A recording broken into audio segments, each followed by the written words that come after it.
रामपुर गांव में एक बहुत ही गरीब परिवार रहता था। बेचारा संगम किसी तरह लकड़ियां काटकर अपना परिवार चलाता। कभी कभी भूखा भी सो जाता। गरीबी की ये हालत पत्नी मालती को देखी नहीं जाती। आखिर कब तक हमारी ऐसी हालत रहेगी? पूरे गांव में हम ही हैं जो सबसे गरीब हैं और इस गांव में हमारा ही ऐसा घर है कि महीने में सिर्फ 15 दिन ही चूल्हा जलता है और बाकी के दिन भूखा ही सोना पड़ता है। चिंता मत करो मालती, तुम तो जानती हो कि मैं रात दिन मेहनत कर लकड़ियां काटता हूँ, फिर भी खाने को नहीं हो पाता।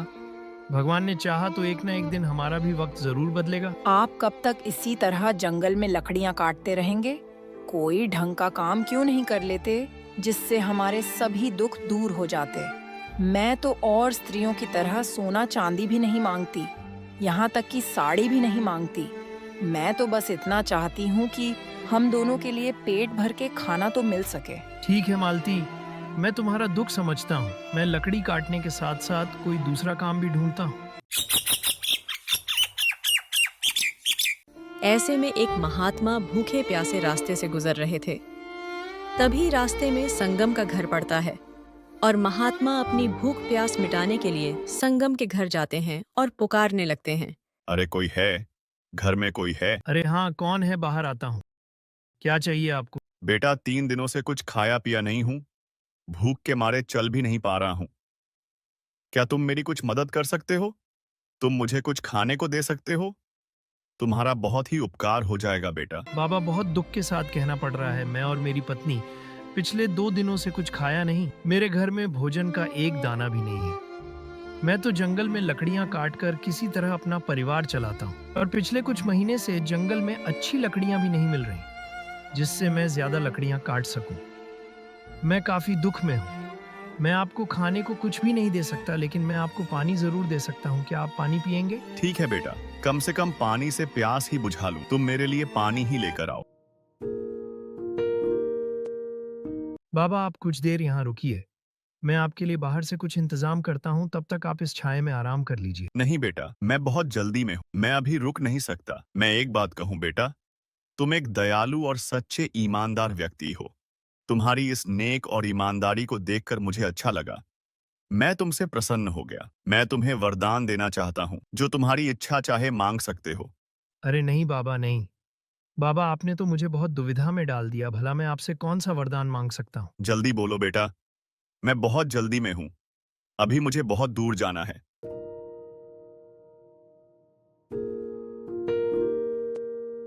अच्छा बाबा, तो आप मुझे ऐसा वरदान दीजिए कि यह कुल्हाड़ी मेरे हुक्म के बिना मुझसे कोई छीन ना पाए, और इसे छीन भी लेता है तो इसे चलाना चाहे तो जब तक मैं मना ना करूं तब तक वह चलता ही रहे। बाबा, क्या आप ऐसा वरदान दे सकते हैं क्या? अच्छा जाओ, तुम्हारे साथ ऐसा ही होगा। और बताओ, और कौन सा वरदान चाहिए? मांगू, और क्या मांगू?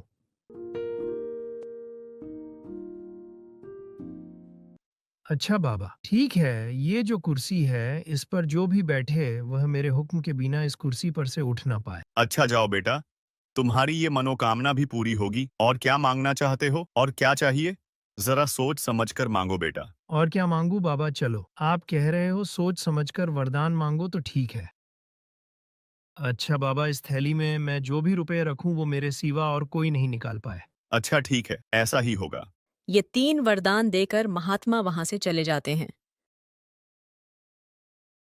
अरे, ये आपने क्या किया? घर में आए लक्ष्मी को अपने ठुकरा दिया, खुद के बारे में नहीं सोचा। तो कम से कम मेरे बारे में तो सोच लिया होता। लकड़ी काटने के अलावा आपको दूसरा कोई काम भी नहीं आता। पता नहीं आपको कब अक्ल आएगी। हे भगवान, लगता है मुझसे बहुत बड़ी गलती हो गई है। हाँ, बहुत बड़ी गलती। वरदान मांगने का मौका कोई ऐसे गवाता है क्या? अगर सोच समझकर वरदान मांगते तो अच्छे अच्छे हमें खाने को मिलते, घर मकान सब होता, किसी भी चीज की कमी नहीं होती। आज तक आपने कोई अच्छा काम नहीं किया। हे भगवान, ऐसे इंसान को मैं कैसे समझाऊं? संगम पत्नी की ऐसी बातें सुनकर वह काफी नाराज होता है और वह जंगल की तरफ निकल पड़ता है। जंगल में जाते जाते उसे एक इंसान से मुलाकात होती है।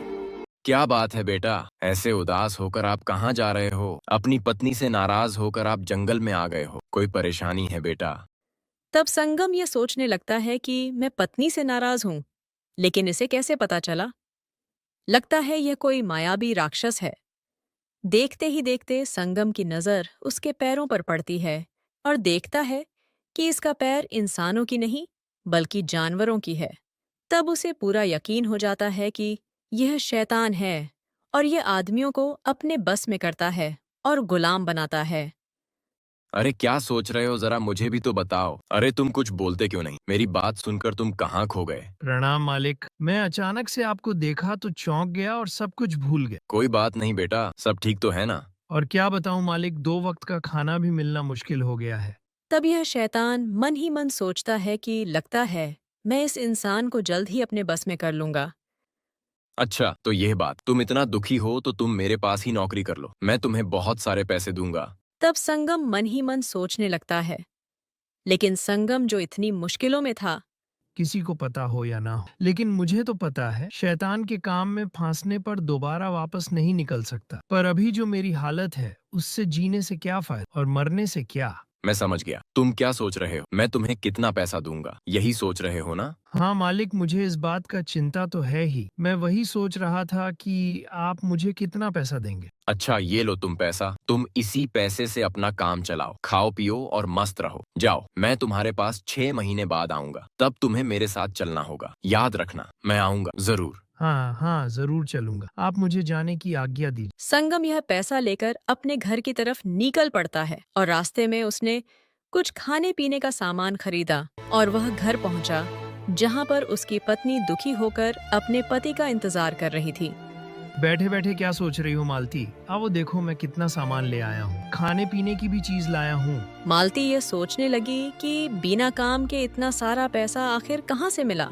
अरे इतना सारा सामान कहाँ से ले आए? कपड़ा मिठाइयाँ आपको कहाँ से मिला? अरे कहाँ से, मैंने पैसा दिया और सामान लाया। अरे पैसा, इतना सारा पैसा क्या आपने चोरी की? ऐसा कौन सा काम है जो बिना काम किए ही पैसा दे दिया? अरे नहीं भाग्यवान, मुझे नया काम जो मिल गया उसने मुझे पगार दिया और मैं सामान लाया। शैतान के आका के वहाँ काम मिला है। क्या कहा? हाँ, ऐसा काम जो शैतान के वहाँ करना पड़े? हे भगवान, ऐसा काम दुश्मनों को ना मिले, आखिर आप ऐसा ही काम ढूंढे। क्या आप पागल हो गए हो? शैतान के वहाँ काम करके कोई जिंदा लौटा है क्या? अब जो भी होगा बाद में देखा जाएगा। अभी हमारे पास बहुत समय है, जो भी होगा वह 6 महीने बाद ही हो। उसके बाद तुम लोग हंसी खुशी से रहना, मेरा क्या। पहले घर की हालत सुधार लो, फिर देखा जाएगा। क्या कह रहे हैं? आपके कहने का मतलब क्या है? हम रहेंगे और आप ना रहेंगे?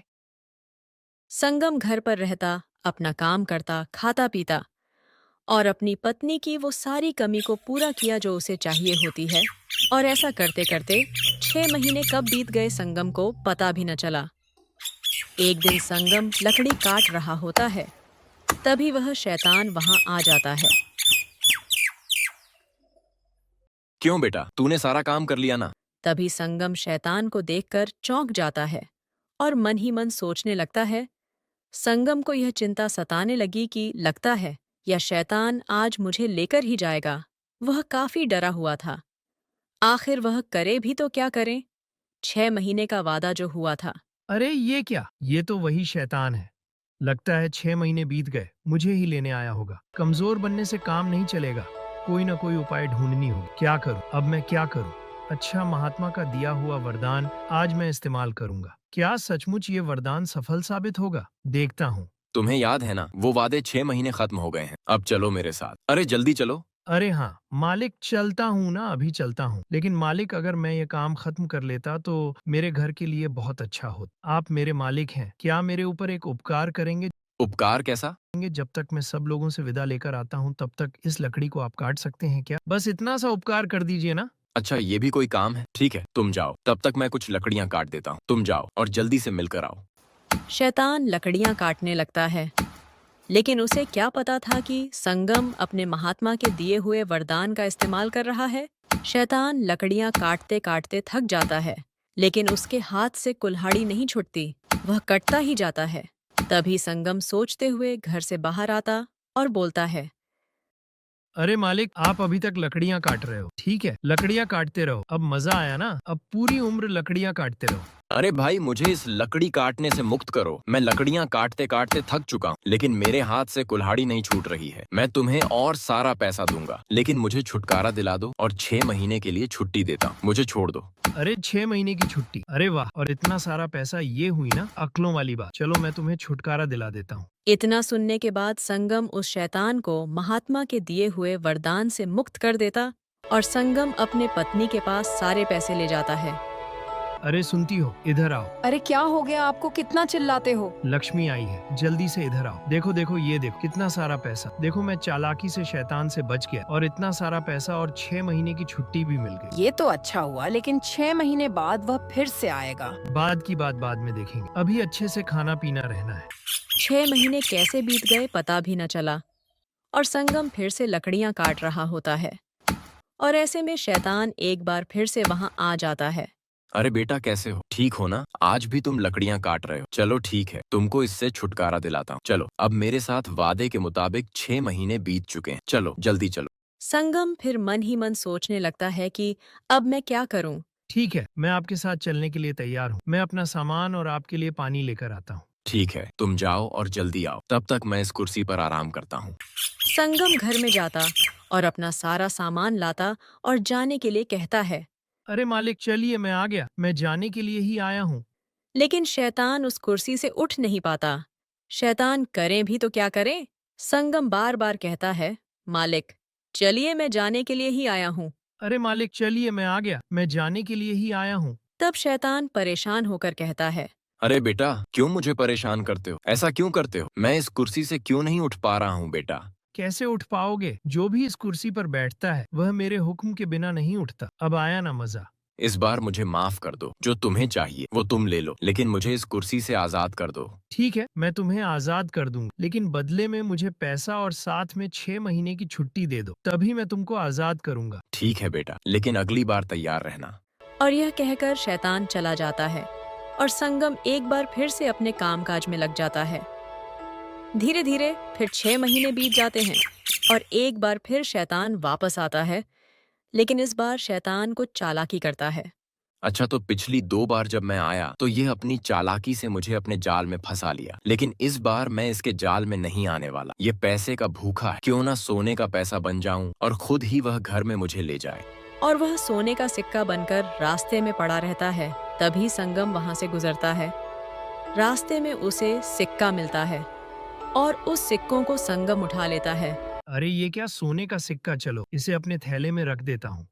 संगम अपने घर में जैसे ही प्रवेश करता है, तभी उस थैले से आवाज आती है, अब बताओ, बचकर कहाँ जाओ? खुद ही उठाकर मुझे घर में ले आए। इसकी सजा तो तुम्हें जरूर मिलेगी। ओ, तो तुम हो? तुम्हें मरने के लिए और कोई जगह नहीं मिली जो मेरे थैले में आकर बैठ गए? रुको, अभी बताता हूँ। जो भी इस थैले में आता है वह मेरे हुक्म के बिना इस थैले से बाहर नहीं निकलता। अरे भाग्यवान, सुनती हो? जब मालिक खुद से इसके अंदर आए हैं तो अच्छे से इसकी खातिरदारी करते हैं। ऐसी खातिरदारी करूंगी कि जिंदगी भर नहीं भूल पाएगा। जब शैतान यह सुनता है तो छोड़ देने की भीख मांगने लगता है और इसके बदले पैसे देने का वादा करता है। छोड़ दो, मुझे छोड़ दो। इस बार मैं तुम्हें बहुत सारा पैसा दूं और मैं कभी नहीं लौट कर आऊंगा। मुझे छोड़ दो, मुझे छोड़ दो। अरे वाह, ये हुई ना बात। अब आया ना मेरे जाल में। अगर इधर कभी भी आया तो फिर से बंदी बना लूंगा और कभी आजाद नहीं करूँ।